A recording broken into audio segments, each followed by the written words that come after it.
Hello, guys. Hello, and welcome to another episode. I am your host, Jaime Salazar.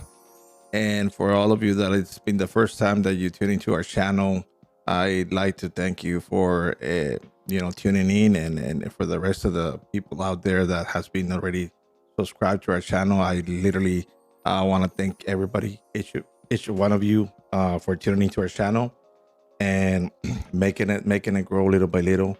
And this is pretty much thanks to all of you out there that likes this type of content, and we're gonna be continue to bring in a lot of content, because we have too many to share and too many to put out there for educational purposes. And again, I thank everybody, for their support, for subscribing and supporting our channel, and for everybody else that is new for the first time joining our channel. Please, by all means, don't forget to like, subscribe to our channel, and support our channel, because again, we're gonna have a lot of content out there. But for now, we're gonna talk today. We're gonna talk about an important matter that has been having a lot of changes lately for the past couple of years. There's been a lot of new implementations, uh, that has been a lot of enforcement by CBP, Customs and Border Protection, and this comes to in regards to the validation of of the power of attorney, which pretty much stands for the verification process of an importer's identity, or an individual sole proprietorship or company, corporate, whatever it is. um there's has been a lot of problems, um and this is one of the main reasons why we're doing this, and pretty much sharing all this information, so you can have a little bit of more knowledge of basically where all these changes, um, in a couple of years or maybe months, because the law has been changing a lot for the past years. And right now it's coming to the point where there are being very enforcive. Customs is kind of like getting more lenient on the matter of enforcing, and kind of like obligating, in a way, the brokers, which is us. That's the business we do. We're custom brokers. So every time that we get a new client, pretty much, we have to provide a customs power of attorney, because they have to sign the power of attorney, and that's pretty much where they grant authority as to represent them as their customs agent. And normally what we do is we file all the declarations and all the entries, on behalf of importers.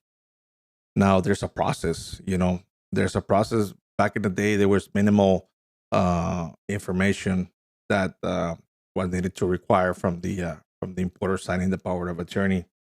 And now, since there's been a lot of problems, and when I say problems, is there's Customs has been facing a lot of revenue loss, with a lot of companies that are conducting fraud, and not paying the duties, not being in compliance.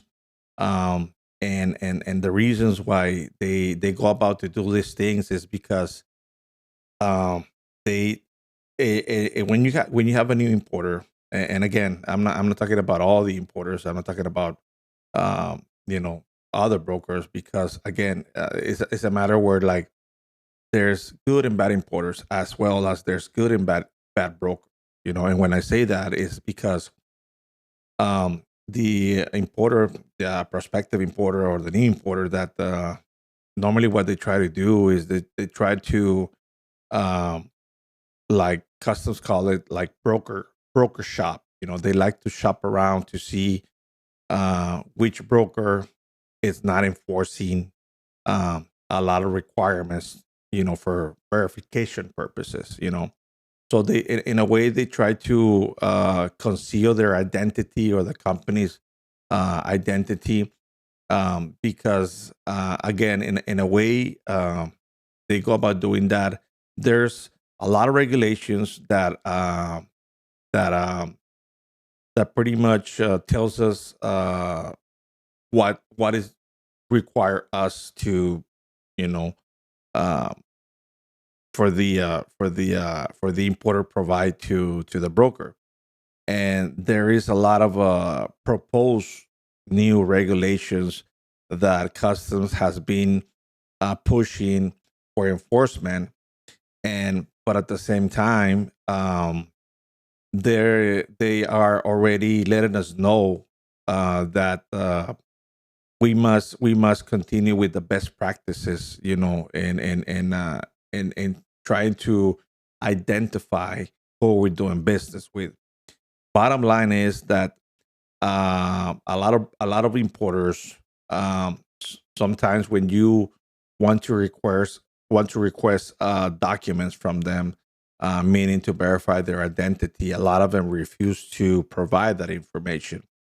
And some of them say, they come up with the excuse that, well, why are you asking me for all this paperwork?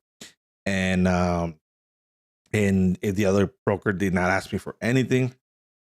And I'm talking about active importers that have done business for many years, and they're legit per se. But still, like, we need to follow the protocols, because um at the end, you never know. So when it comes to new importers, um same thing goes. Customs is telling us, like, hey, this is the regulation, and you know it. And sometimes a lot of importers, they know it too. Sometimes they know it because they've been doing business, and they've been getting away with it or whatever.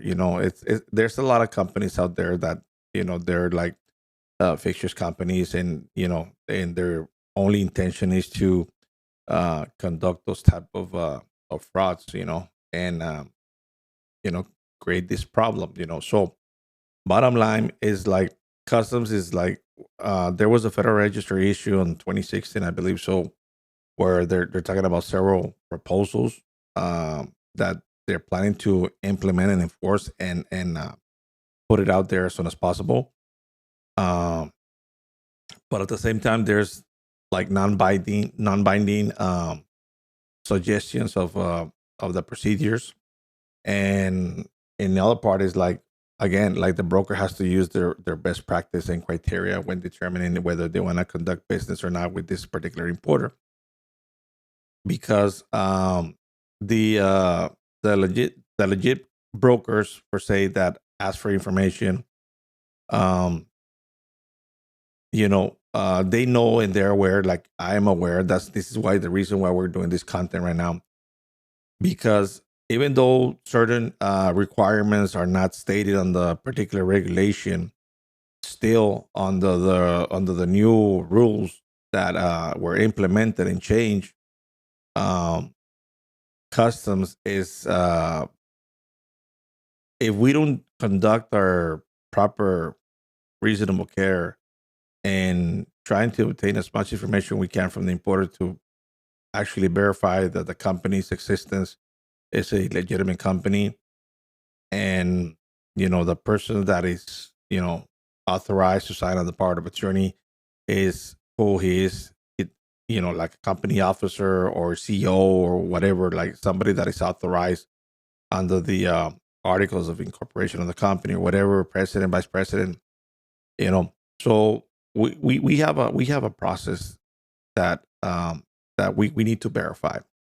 And uh bottom line is, if we, just to give you an example, before we continue with the content that we're going to do right now, just to give you an example, that several brokers already, that were not, like, enforcing it or implementing the regulation about importers identity. They were handling normal business clients, And it turns out that one of the clients, I don't know, I believe, if I'm not mistaken, it was from China, somewhere like that.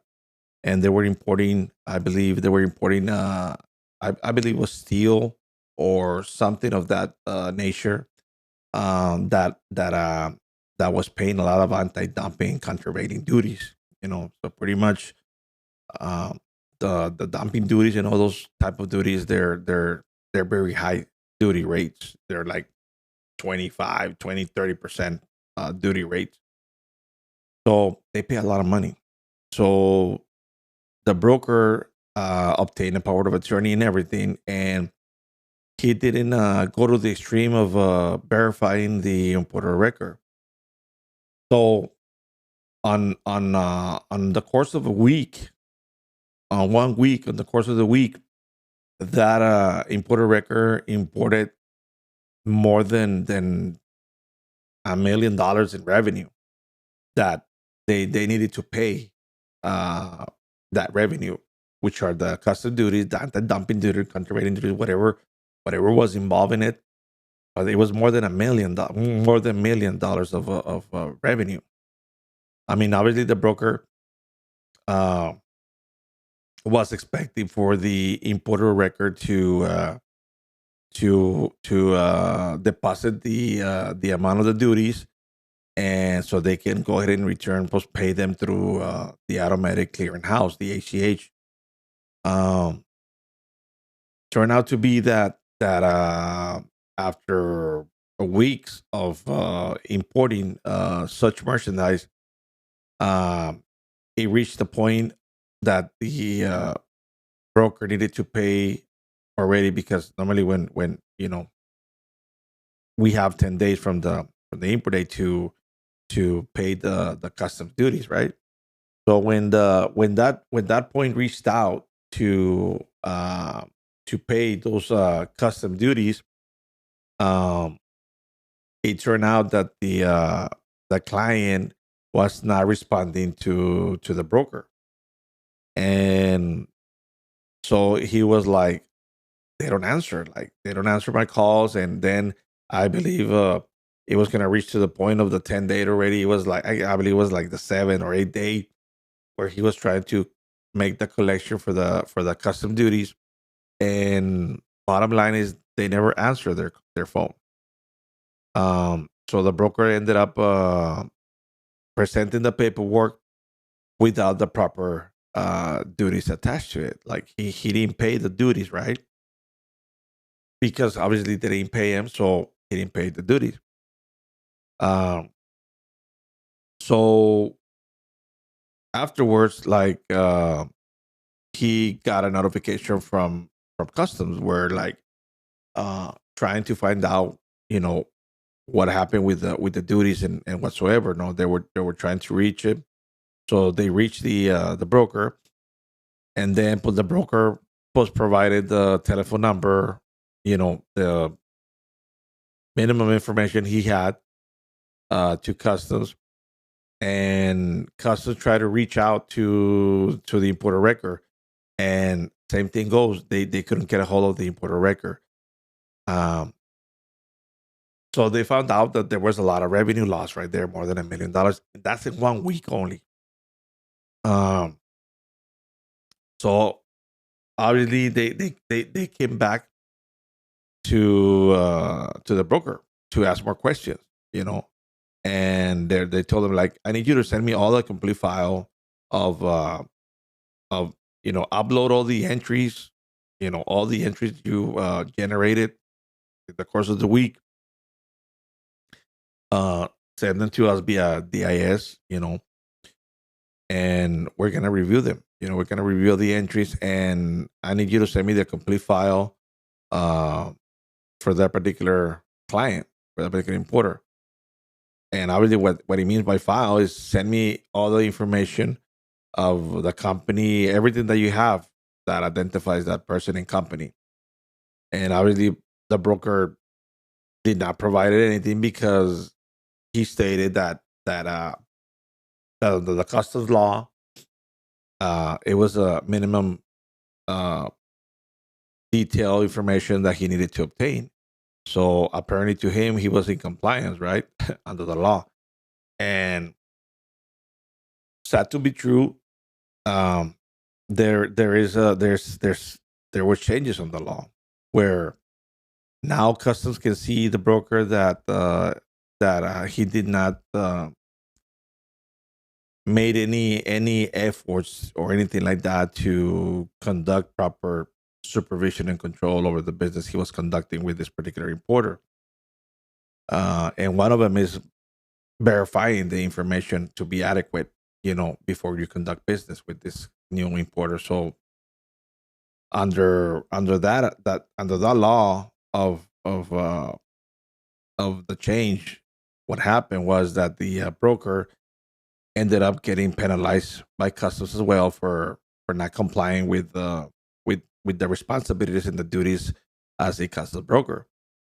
And eh, you know, I believe they issued him a penalty of 30,000, I believe, or something like that.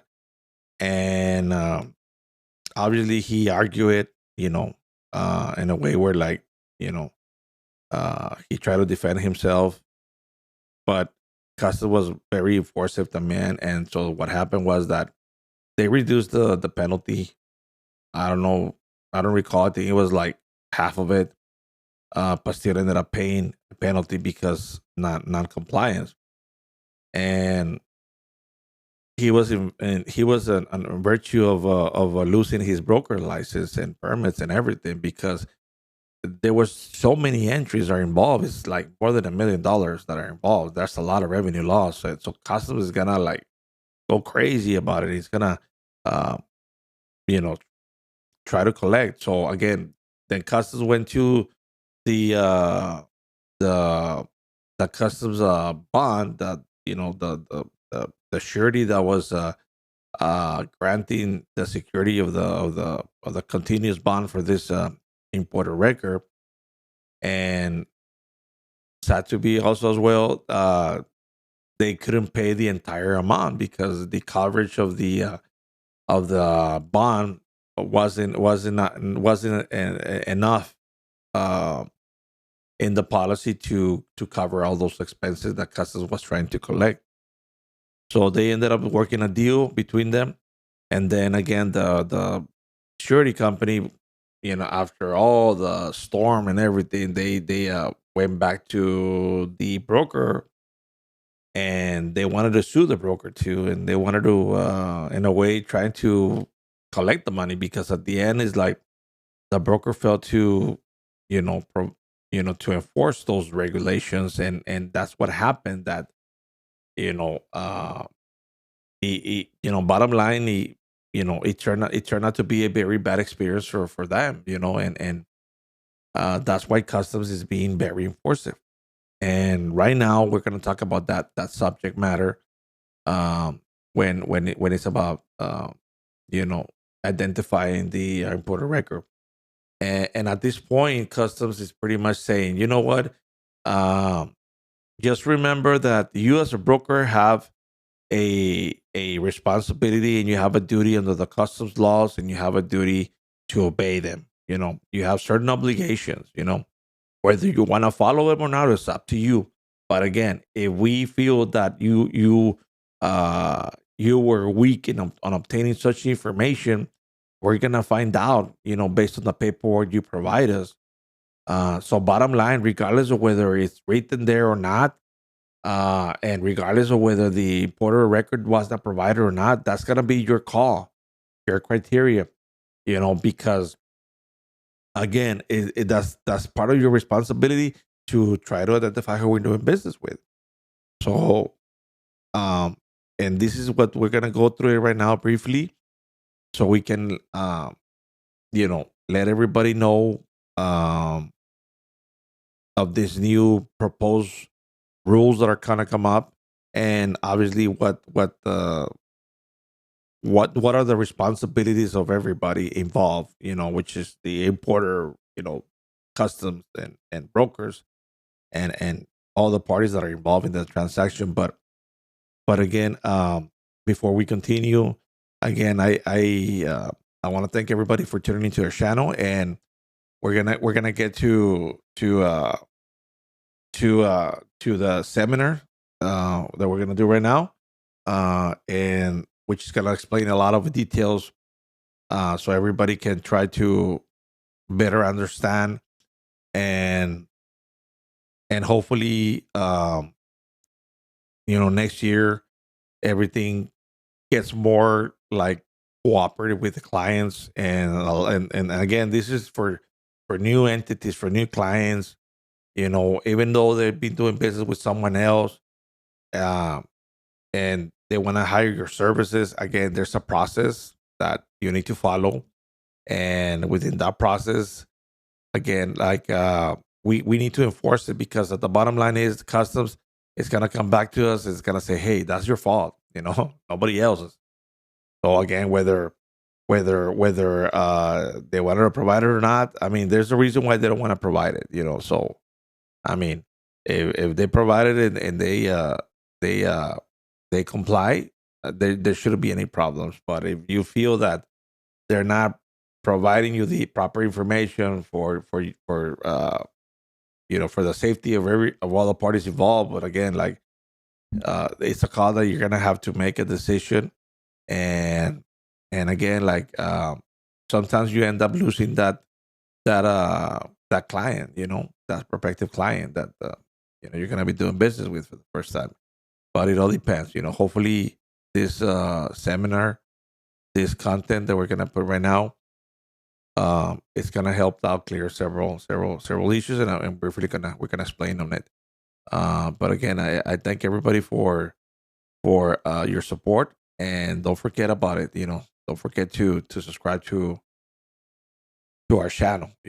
Because we're gonna be putting a lot of content out there. We're gonna put a lot of content out there, and this is for the sole purpose of educating everybody out there. Um, so for now, this is what we're gonna be looking at right now. Um, I had to come up with uh, proper guidance, so I can try to go through it briefly and try to explain.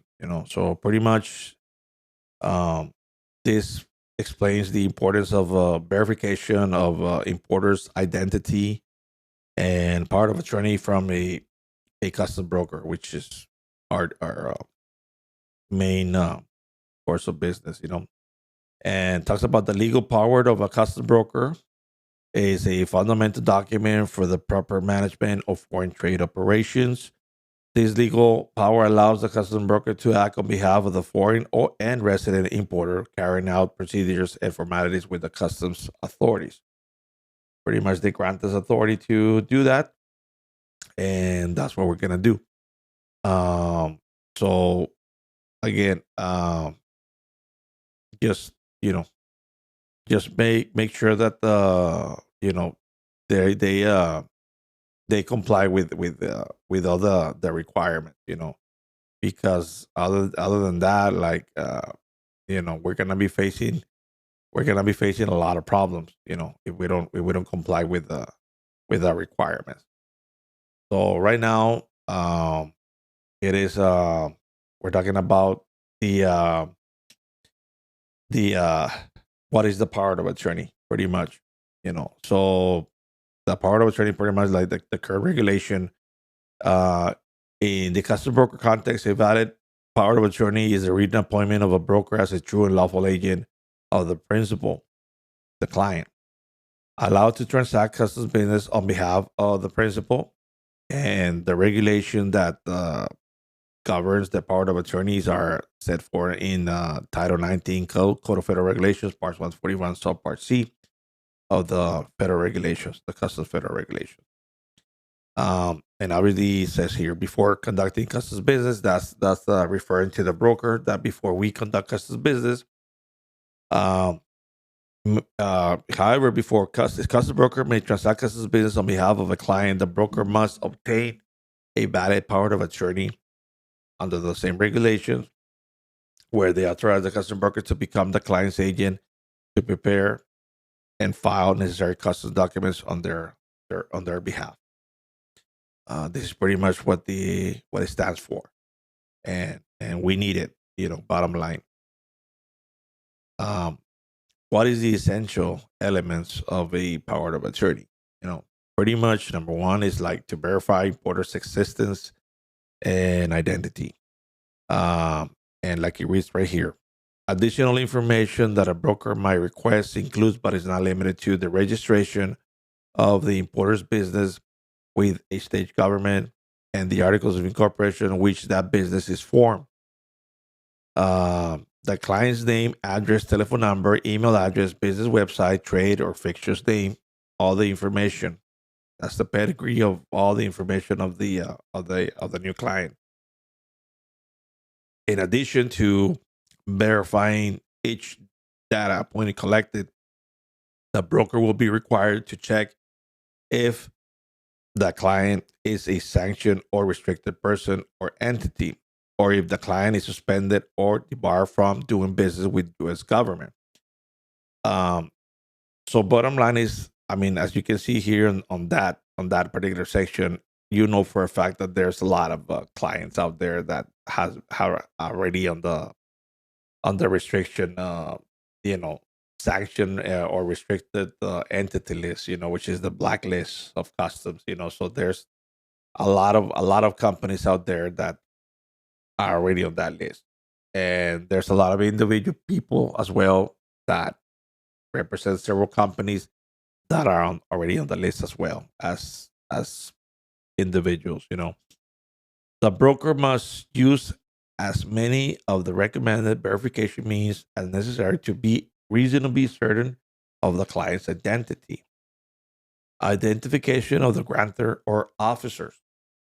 A broker is required to confirm that the grantor has the authority to execute the POA. When a representative appears on behalf of the client, the representative will be required to provide evidence of his or her authorization to sign the POA. This evidence should be notarized wherever possible. However, the person whose signature is required is dependent on the type of business. To determine the type of evidence required, the broker will review the business public filings, for example, the articles of incorporation, to determine who holds the key position. For a corporation, the evidence will be a corporate officer providing certification on the entity's letterhead. For a limited liability company, the evidence will be the managing partners or member providing certification on the entity's letterhead. For a partnership, authorization will be the general and or managing partner providing certification on the entity's letterhead.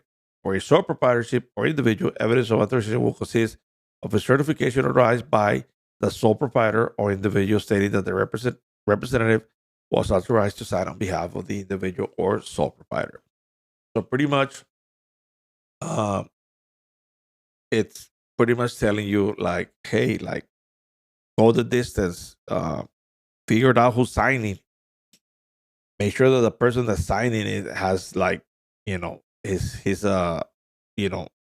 belongs to that particular business. They're related, or an employee authorized, an officer authorized, whatever.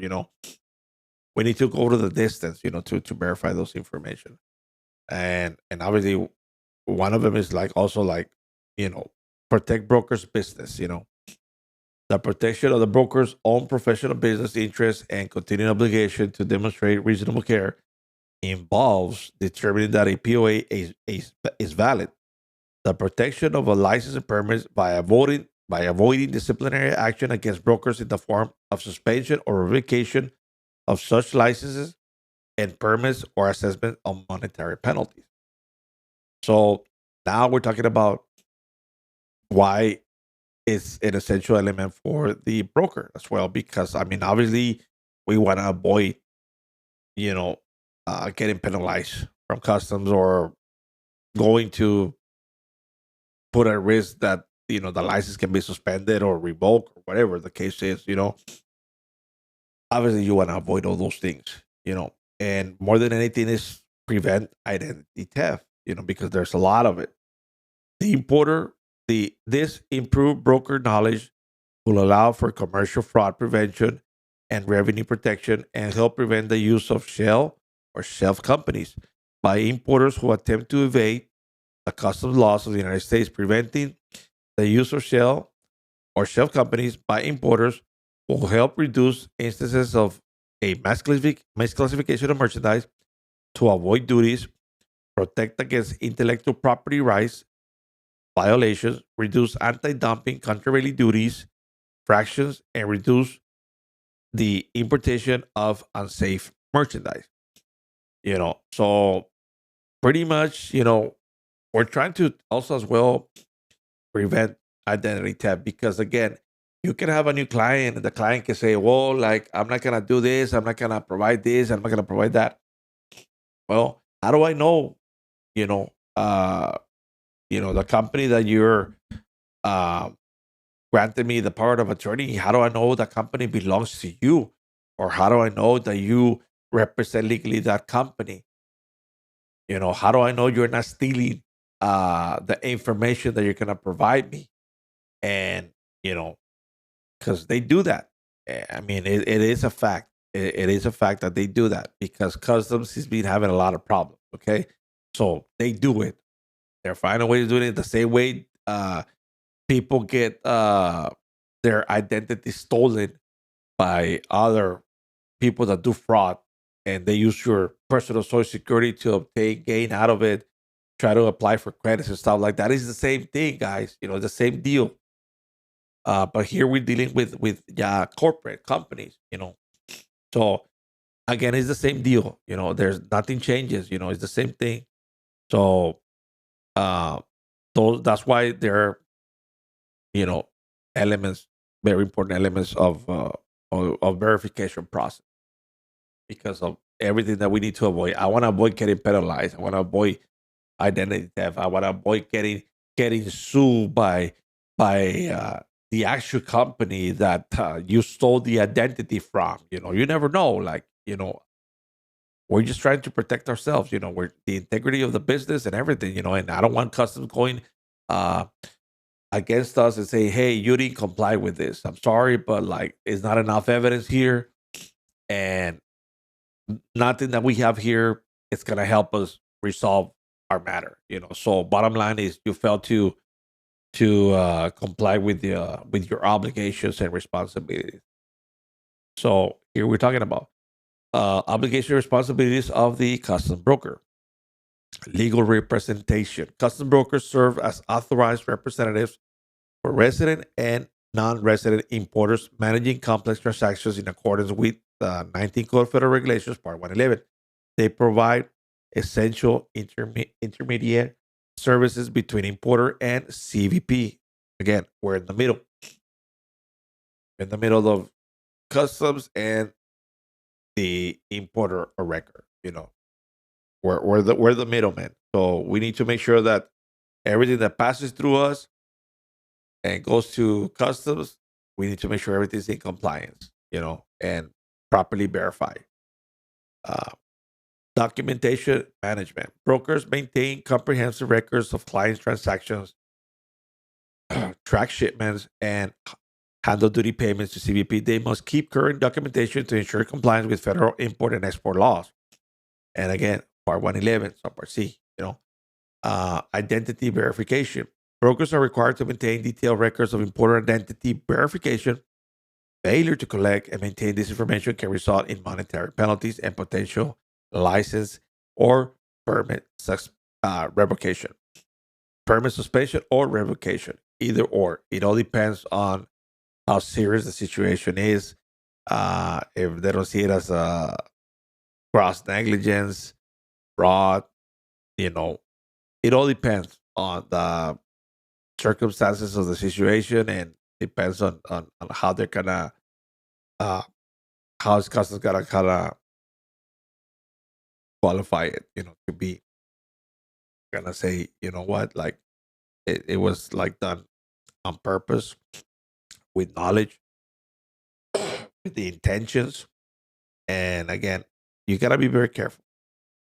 Definitions. Record retention, period. Uh Record must be kept for 5 years from the date of entry or activity. Powers of attorney must be retained until revoked, and revoked powers of attorney must be kept for 5 years. after revocation or after the client ceases to be active. For warehouse withdrawals, records must be kept 5 years from the final withdrawal date.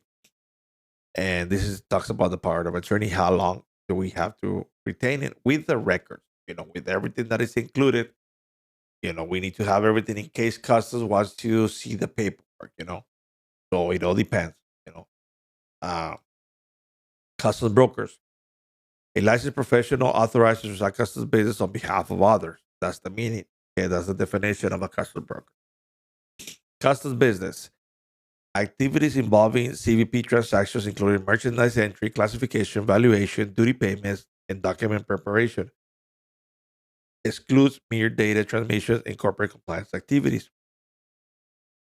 Records confidential. Client records must remain confidential with access limited to authorized parties, including clients, their sureties, and CBP officials. Disclosures requires subpoena, court order, or written client authorization, except for publicly available information. So, bottom line, records are confidential. It is not. We don't disclose that information to anybody, except as stated here. So, again, a lot of clients, they don't want to provide certain information, but again, like we have a responsibility as well and an obligation to maintain those records confidential. So in other words, your records are going to be secure. We don't disclose that information to anybody else. uh okay, let's continue here. General, these are more general definitions. Records means documents, data, information referred to in and required to be made or maintained under this part, and any other records defined in 163 of this chapter that are required to be maintained by a broker under 163 of this chapter. 163 pretty much covers all the record keeping filing procedures, that we need to obey. Importer. Importer means the person primarily liable for the payment of any duties on the merchandise or an authorized agent acting on his behalf. The importer may be the consignee, the importer record, the actual owner of the merchandise, the transferee of the merchandise. Definition of resident and non-resident. Okay, this is when you talk about resident and non-resident importers. For the purpose of this part, resident means individual who resides within or a partnership, one or more whose partners reside within the customs territory of the United States or the Virgin Islands of the United States, or a corporation incorporated in jurisdiction within the customs territory of the United States or in the Virgin Islands of the United States. A non-resident means an individual, partnership, corporation not meeting the definition of resident. So pretty much a non-resident, in an example, let's say a Mexican manufacturer, exporter, uh, wants to export their goods into the United States, and they decide they want to be importer records as well. Well, we can do that. It's considered a non-resident importer, and we can do that. And we have to comply with all the process. Same thing goes: verification, power of attorney, registration of the importer record. Because there's another process which is going to be the registration of the importer. If they don't have an EIN number uh, that identifies the company, because the company is obviously is based on foreign countries. So what we do is we file a registration under the Customs 45106, so they can grant them an identification number that Customs pretty much grants all the foreign importers. That's what they do. They grant that Customs identification number to foreign companies. So again, you know it all depends. It all depends as how things are. And there is a lot of there is a lot of companies out there that what's it called that they're already doing business and they're registered and they have no issues. There's no problem. So that's pretty much what this law talks about. you know That's pretty much what it is. Uh, the verification of identity, partnership, or corporation. And it says right here, a well-drafted power of attorney ensures the client is not concealing his or her identity, misusing another business owner's identity, or using a shell or corporations to further a business fraud shape by requiring all the applicable information below from all of the broker's clients. The proposed rule will also eliminate the ability in prospective clients to broker shop. That's how customs calls it, broker shop. And we're gonna find out about all this right now. So, what are the verifications? The paperwork, the evidence that you need to require, and identification of the importer. Obviously, business registrations and licenses with the state authorities where they're doing business. Charter articles of incorporation showing business scope, documentation of signing authority, the IRS number, EIN, or the importer record number. The business identification number, which is the DUNS number. I believe this number, the Department of Food and Drug Administration is already requiring this number, and this is a you can get a number, register your company in the United States, and they'll grant you a number. Client's name, grantor's identification, unexpired government issue photo identification, authorization to execute power of attorney, additional required documents, physical location, address, and telephone number, email address, and business website, recent credit report. This recent credit report is a proposal that Customs is already trying to put it within the law, but they're telling you, hey, start enforcing it.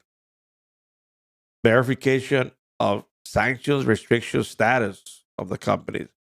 Recent bill of services where like they'll send you, I don't know, like a water bill, light bill, any utility bill of services where the company operates, so it helps us as an additional documentation. And not only that, it looks like proper reasonable care under the customs brokers regulations, that customs normally would pretty much hit us with penalties if we don't have certain information. Acceptable forms for EIN verification, uh, because you can send us the articles, incorporations, the registrations, which register with the state, all that information, and normally when you generate a new entity, a new company, automatically the Department of Internal Revenue Service, the EIN, issues assigns an EIN number, right? But majority of the time, it's already known that just by the simple fact of number one, the SS4 is not acceptable. The SS4 application. Normally, that's when the Department of Revenue issues, the identification number. But we need to make sure, like for companies that have been doing business already for years, this is the acceptable documents that we require for them, which is the top portion of a tax return.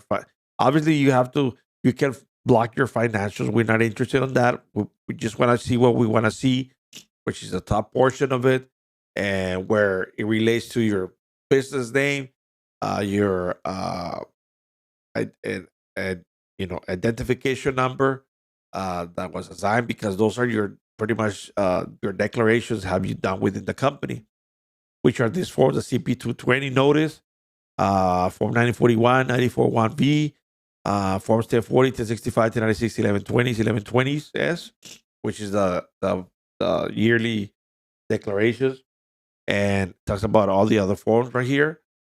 Those are forms where like known that they're legit documentation. You cannot send me a 1099 or anything like that. Well, not a 1099. It's called yeah, I believe so, right? Or what is it, 1099 or W9? I don't know what it's called. Where it gives you the identification of the company, but they're not. Oh yeah, it's a W-9. Okay, there it is. Not accepted. State form, regional certificate license, W-2, W-3s, W-9s, SS4 application. Because anybody that those forms, uh, customs in a way they have found out that these are not anybody can do those forms. Anybody can send you those documents. Anybody can have access to doing fraud through those documents very easy. So they don't allow it. Sole proprietor or individual verification. This is when a sole proprietor, a person wants to do their own importations into the U.S. and he's not corporate, he's not a big company, he's just a sole proprietor or an individual. So how do we go about verifying that person? The following document must be provided for the identity verification. Person's identification, valid driver license, ID, and social security card, both sides, front and back, because it's gonna be needed to identify to see if it's you. Tax documentation, top portion of 1040 tax forms showing name, social security, and address. And again, financials details may not be redacted. Like we don't care about that. Address verification, recent utility bill, or future correspondence showing current business address. Business registration, state DBA registration document for business operating under an assumed name, if indeed he has an assumed name. But we don't know that. So it all depends. Uh, the consequences of not verifying importer identity. This is what we talk about. These are the consequences of not verifying importers' identity. So we need to make sure about uh, this process right here, because this is the one that I'm telling you that customs has been very enforcing on this issue particularly, and we cannot ignore it. And this is gonna be there's gonna be a lot of changes next year, a lot of more enforcement, and there has been a lot of changes, especially uh, on the broker community. Customs is doing a lot of changes towards the broker conduct and the way of conducting business and everything. All those sort of things. They've been doing a lot of changes, and like the changes that just recently went in effect were like a broker uh is gonna be obligated to continue uh education, to continue the broker's education. So in other words, like other brokers have done a lot of damage because like this is the reason why. So because of bad brokers out there, there's the revenue has been taking a lot of toll. A lot of they've been affected so much, millions and millions of dollars on revenue loss, that customs decided to like, hey, like this is because the broker is not doing like enough to really try to control this situation. So it went haywire. So now customs is for those old bad brokers out there. Now everybody has to continue educational courses as a licensed broker. So this one came in effect already, and we're gonna start practicing this upcoming year, 2025. So that's one of the new rules that came out, that we're gonna have to do that. Uh, so again, there be customs rely a lot of on us because we're the license broker with the exports. We have full knowledge of the laws and everything, and but at the same time, they're putting more uh, enforcement towards us, and they're letting us know, like, hey, like I know that certain practices you already have them in place, but we need you to go more extreme because the same reason we are very affected by all this, you know, fraud, negligence on behalf of importers, on behalf of importers, brokers, and all the parties that are involved. committing such negligence, such frauds. So they just want to make sure that the broker is well educated and understands the law the way it's supposed to be, and not allow for bad brokers to continue operating the way they're doing it. And, that at the end it's just loss of revenue for everybody. Uh, Consequence of not verifying importer's identity. According to Section 160, sorry, TFTE, and Section 641 of the Tariff Act of 1930, the Secretary has authority to impose the following penalties. Monetary penalties. CBP may assess a monetary penalty not to exceed 10,000 for each violation when a broker fails to collect, verify, secure, retain, update, or make available require information per client. Per client. Okay. So per client, you're talking about per power of attorney. So each client has his own power of attorney. Okay. So we open up a file, it's a power of attorney for a new client. So imagine if you have 5 clients that you did not that you failed to obtain proper documentation from them. Well, you're looking about $50,000 penalty, because it's per client. So again, this is what I'm talking about. License permit actions, the secretary may revoke or suspend a custom broker license or permit pursuant to the procedures in 19 U.S. Code 1641 D2B. Again, monetary penalties, license permit actions, assessment procedures. All penalties are assessed under the procedures outlined in Section 641 D2A of the Tariff Act of 1930 as detailed. Okay, so these provisions are enforced at CBP discretion based on the specific circumstances of each violation. So again, they're not gonna be joking around. So they're telling you already, like, hey, you need to get it going. You need to start enforcing. You need to start doing all this. We're telling you, but again, like, we're soon to be gonna be doing all the proper changes. So you don't encounter any problems the day after tomorrow. Timing of verification and update of a power of attorney. And this is another proposed that they're gonna enforce it already. Proposed paragraph H of the section 11143 provided timing requirements for verification based on whether it is a prospective or existing client. That this allows custom brokers additionally time to comply with the requirements of the existing clients. Prospective clients, immediate compliance. Custom brokers must comply with proposed 19 Code of Federal Regulations 11143 as of the effective date. No customs business can begin until required information is collected and client identity is verified.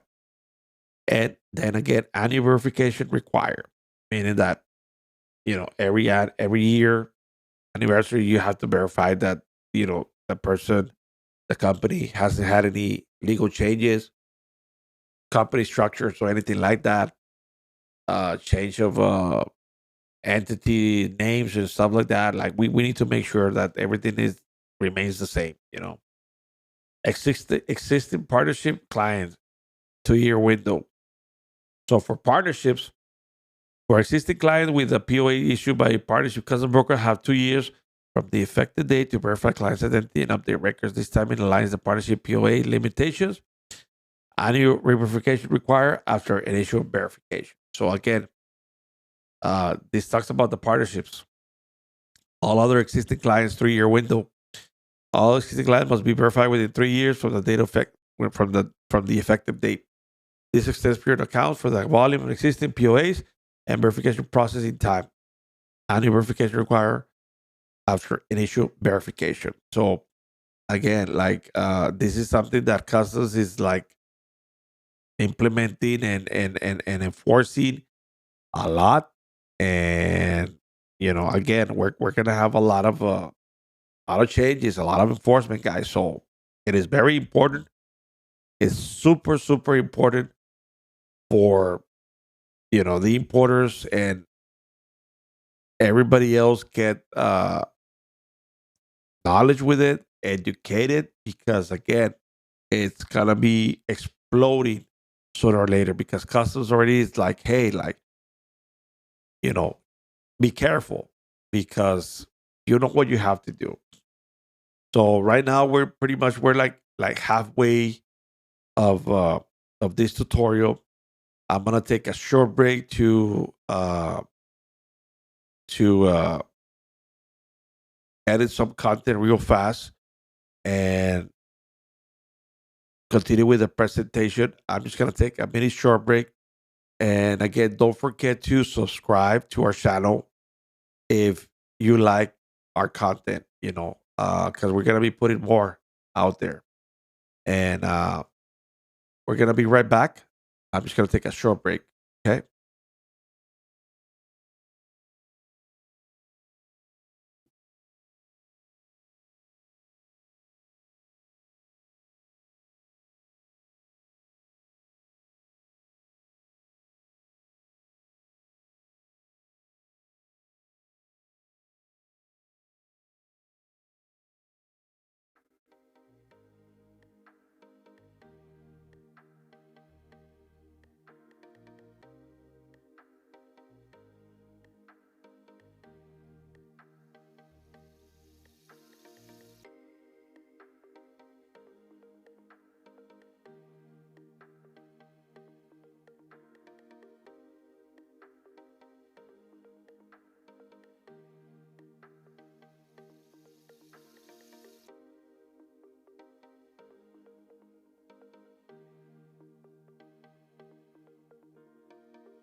Okay, we're back. We're back. Um, okay, we're gonna continue with the rest of the of the webinar. Um, and so we can try to finish as much as possible. Um, let me get back at it. Um, where we left off, right here. So pretty much, what we're talking about here, it's we're going back to the uh, the verification process. Why verify? Understanding the impact of fraud. And again, CBP, Customs and Border Protection, estimates that 5% of importers' identities are not currently verified or are only minimally verified. There's minimum verification, which leading to significant security and financial risk. And this is a risk for everybody. Everybody's taking the risk, because at the end, sometimes, even brokers face the consequences. So got to be careful with that. The broker shopping problem. Some importers actively seek brokers who require minimal verification, creating an environment of broker shopping, while some importers simply prefer privacy. Others deliberately seek lenient brokers to facilitate fraudulent imports using shell or shelf companies. And again, this wording comes directly from customs because they've seen all this happening already, and that is a fact. So whether you want to believe it or not, it is the truth. I'm telling you. Uh, Scale of financial impact. And again, these statistics from customs, for say where they're giving examples and stuff like that. From 2007 to 2017, approximately 3.3 bill in duties remain uncollected due to anti-dumping countervailing violations by shell companies. Sorry. About 50% of these entities disappear after operation. Okay, they disappear after their operation. The Organization for Economic Cooperation and Development estimates counterfeit and private products reach 461 billion in world trade by 2013. So it's gotten worse and worse. And types of fraud activities. Common fraud patterns include misclassification of merchandise to avoid duties, intellectual property rights violation, anti-dumping countervailing duty infractions, importation of unsafe merchandise. That is happening right now as we speak. This is happening right now. There's constantly, if you look at the customs CVP websites on cvp.gov, you're gonna know right away there of all these activities are going on. They're on right now. And um those clients that are trying to commit fraud, they are seeking brokers to make sure that they're able to get away with it. So be careful. You know, just be careful. Impact on government and sureties. When shell companies vanish before paying customs bills, CVP must collect from bond issuing sureties. Bond values often fail to cover all outstanding duties, resulting in government revenue loss and increased costs for surety companies, which is the bond that takes the toll and the liability to pay on behalf of importers. The solution, very simple. This proposed rule will formalize annual importer verification, making it significantly harder for fraudulent companies to operate and disappear, while creating and even playing field for brokers and protecting U.S. trade interests. So that's what they're trying to do. This is why all these implementations are happening. The CBP proposed rules. Under the proposed rule, custom brokers must perform comprehensive verification before transacting custom business on behalf of any client. Existing partnership clients have 2 years to comply, while all other clients have 3 years. You know, basic identity information. Verify client's name, address, contact details, and physical business presence through ABI access and government database. It includes the review of trade names and physical location, verification when applicable. Um, Legal documentation. Process includes reviewing government issue photo IDs, business registration certificates, and current licenses for corporations and LLCs. Validation through official letterhead certification is required. Financial verification. Comprehensive verification of IRS number, EIN, and DUNS number through the federal database includes review of credit reports from nationally recognized reporting entities and validation of tax documentation. Authentication, validation, authorization, validation, sorry. Violation of a power of attorney through notarized documentation and through compliance checks using SAM-GOV Treasury Department exporting to ensure client eligibility for customs business. Okay. So again, these are all enforcement. Okay. Now this is a good part.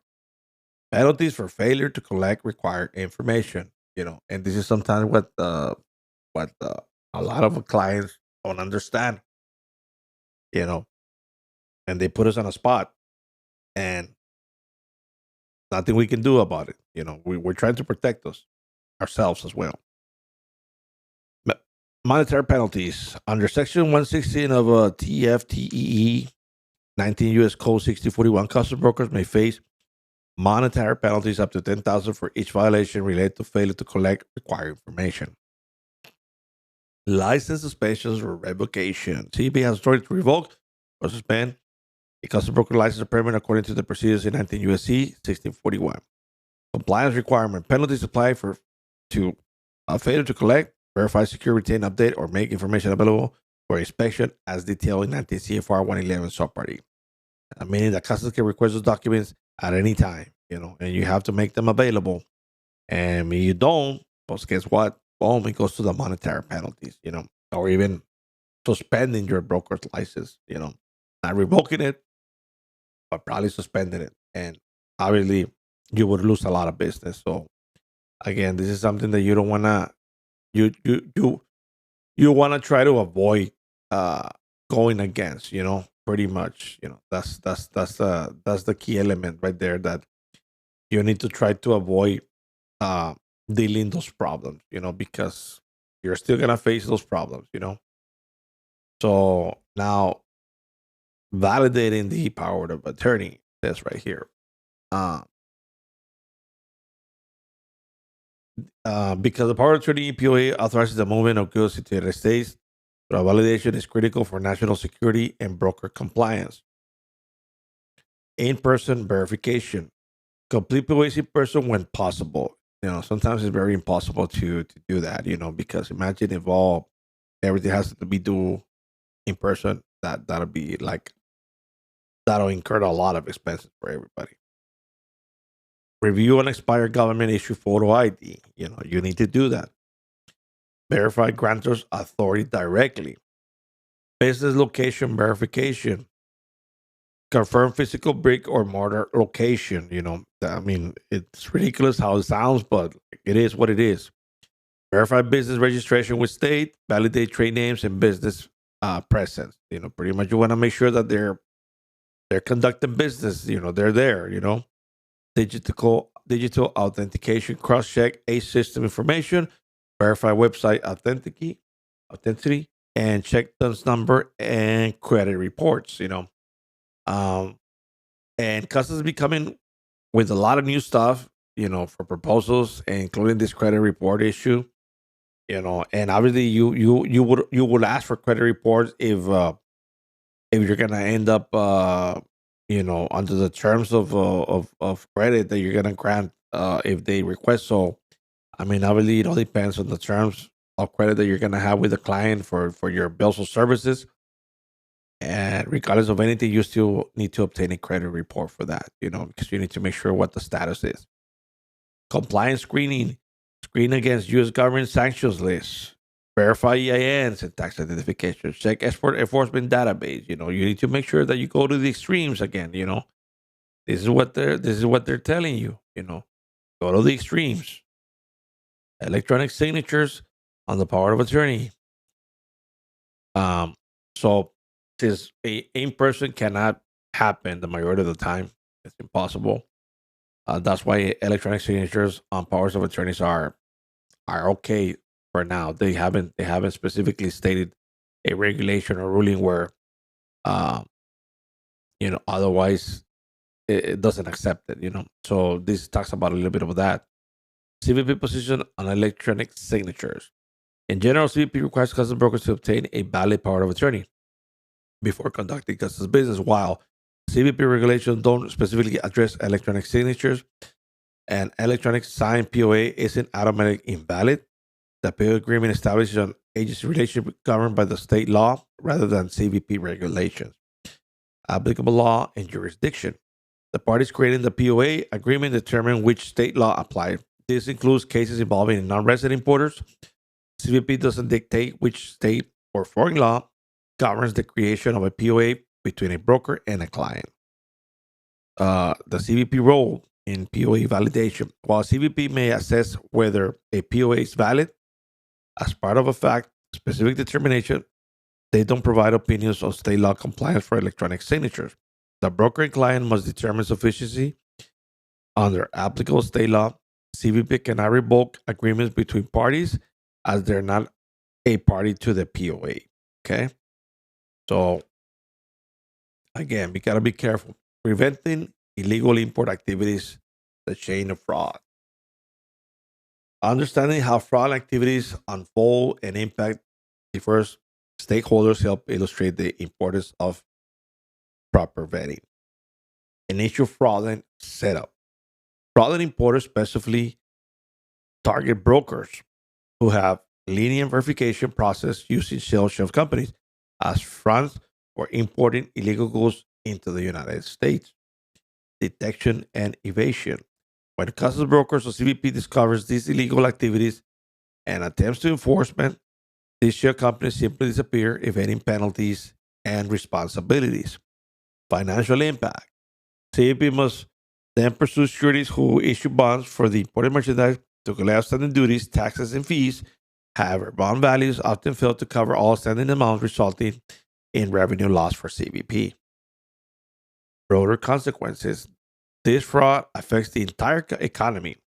The government loses revenue, enforcement resources are wasted, and sureties face additional costs. Meanwhile, legitimate brokers struggle to compete with those who don't properly vet their clients.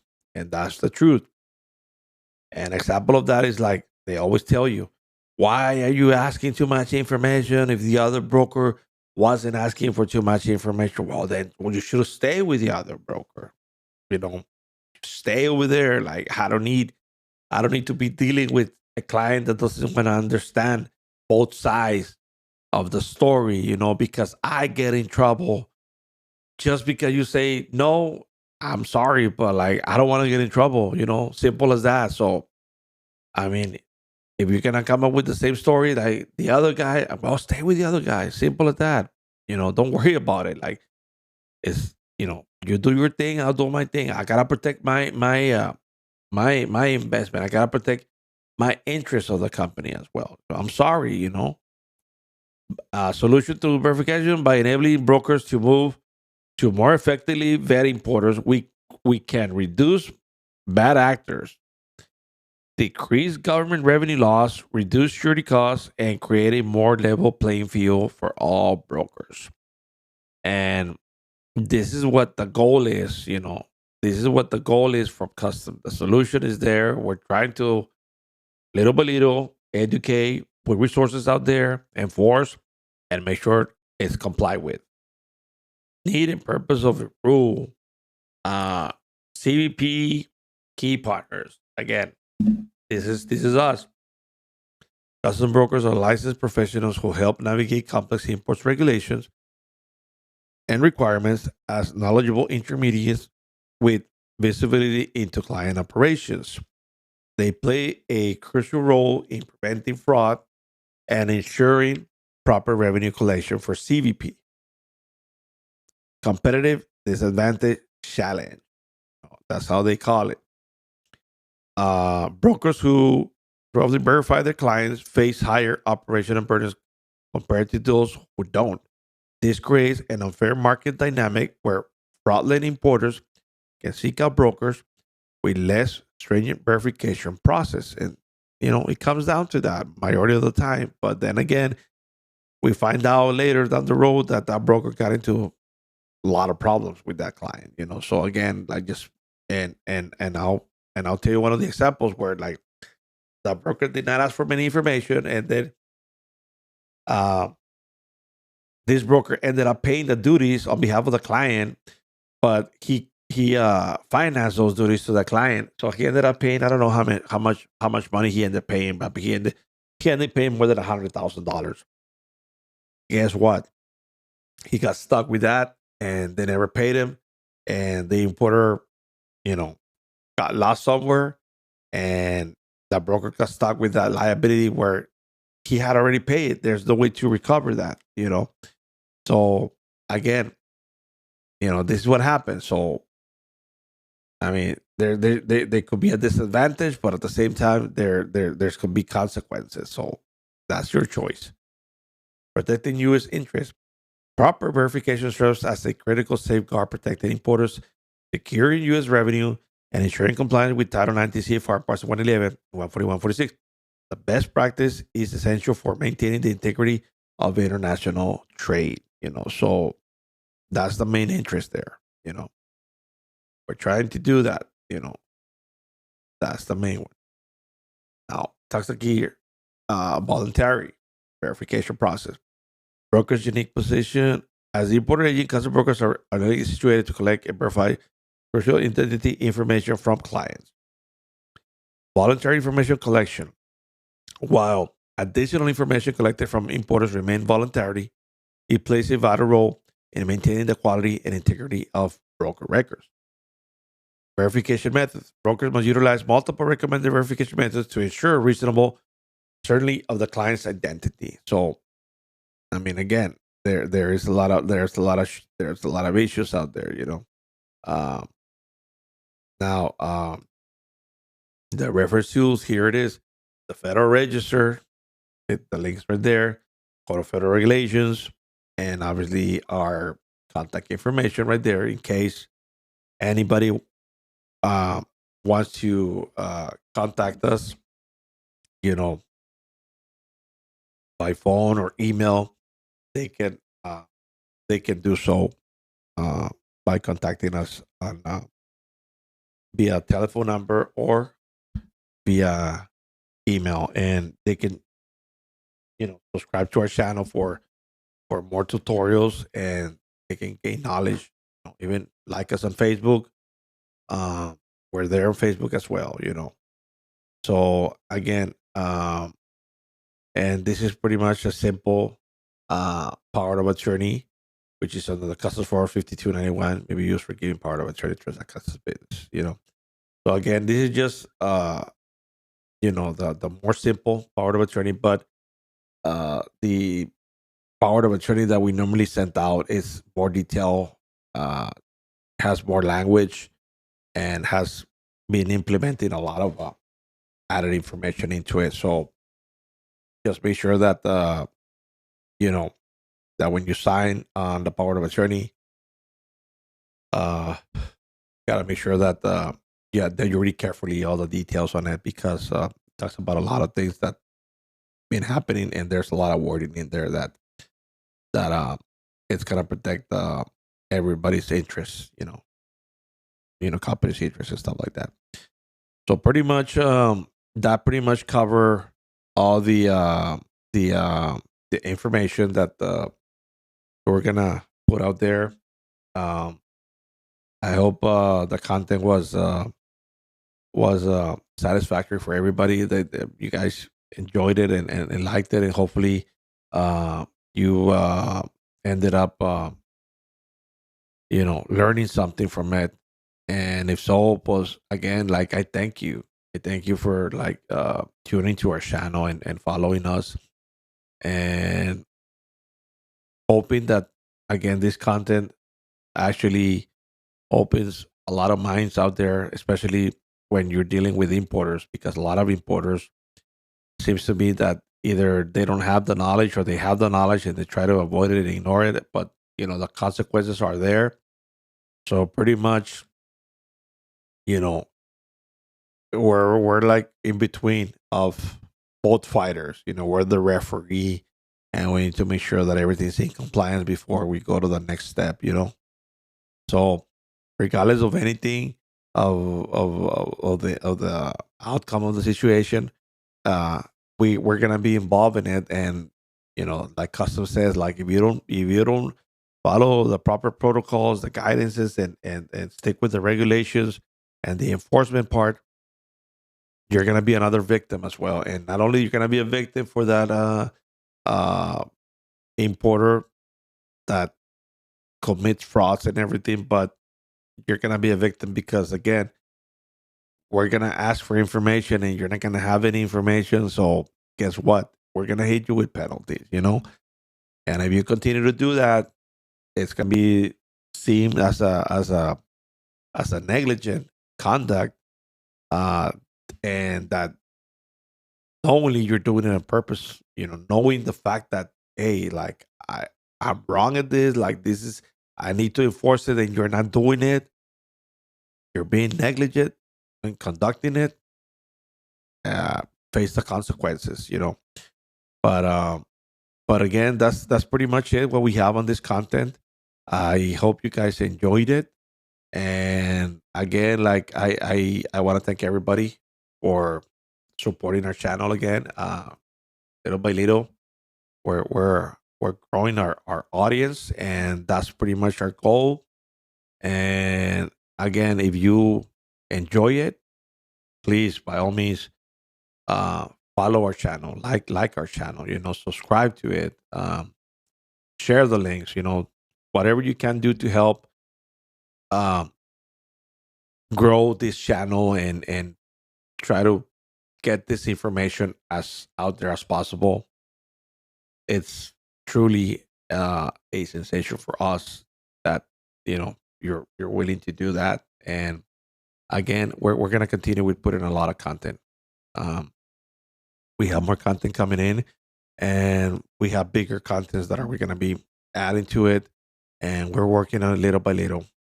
But again, I want to thank you again for tuning in to our channel, and I will see you on the next episode, which gonna be coming soon. But before you guys leave, I thank you again, and please subscribe to our channel. um, Follow us in our channel. That way you can keep up to date with the content. And again, this is your host, Jaime Salazar. I thank you all, and goodbye, good night to everybody. And see you next time on the next episode. Thank you. Bye bye.